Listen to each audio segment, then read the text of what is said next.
आज आपण बनवणार आहेत बिना पाकातले रव्याचे लाडू, मऊ लुसलुसीत आणि खायला पेड्यासारखे. चला तर मग आपण रव्याचे लाडू बनवूया. बिना पाकातले रवा लाडू बनवण्यासाठी लागणारं साहित्य: 0 नंबरचा 2.5 वाटी मी रवा घेतलेला आहे आणि त्याच वाटीने घेतलेला आहे. 1.25 वाटी साखर घेतलेली आहे. ते परत अर्धी वाटी तूप घेतलेलं आहे. पाव चमचे इलायची पूड घेतलेली आहे. सजावटीसाठी पिस्ते घेतलेले आहेत. आणि आता आपल्याला जाड तळाची कढई घ्यायची आहे आणि गॅस कढई गरम करून घ्यायची आहे आणि त्याच्यामध्ये आपल्याला सुरुवातीला 2 चमचे तूप घालायचं आहे.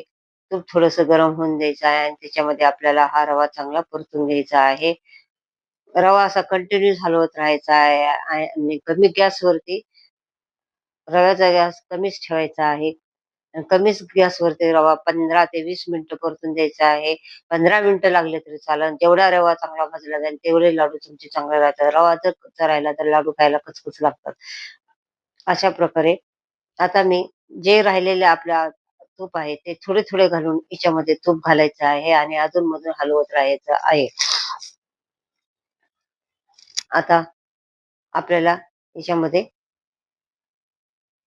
चांगला रवा असा सगळीकडून असा चांगला मिक्स करून घ्यायचा आहे. आता मी राहिलेले ते तूप पण याच्यामध्ये 2-3 वेळा आपल्याला अधून-मधून सोडायचं आहे. आता बाकीचं राहिलेलं तूप मी सारं याच्यात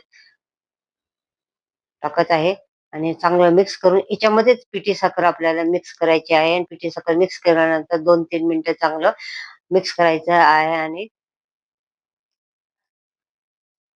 पिठी साखर आणि त्याच्यावरती झाकण ठेवून 5 ते 6 मिनिटं ठेवायचं आहे. त्याच्यामुळे रवा चांगला फुलतो.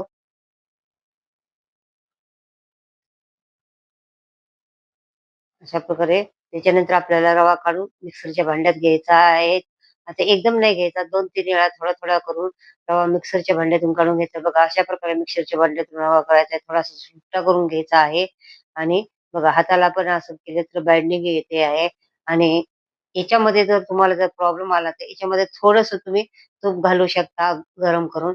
बघा आणि त्याला सजावटीसाठी पिस्त्याचे काप लावायचे आहेत आणि लाडू वळून घ्यायचे आहेत. अशा प्रकारे मी सारे लाडू तयार करून घेतलेले आहे. हे आपले बिना पाकाचे रवा लाडू तयार झालेला आहे. डिटेल रेसिपी त्रिकाणी बटनावरती जाऊन तुम्ही क्लिक करा. तिथे तुम्हाला डिटेल रेसिपी मिळेल. हे लाडू खायला खायला चांगले आणि मऊ लुसलुशीत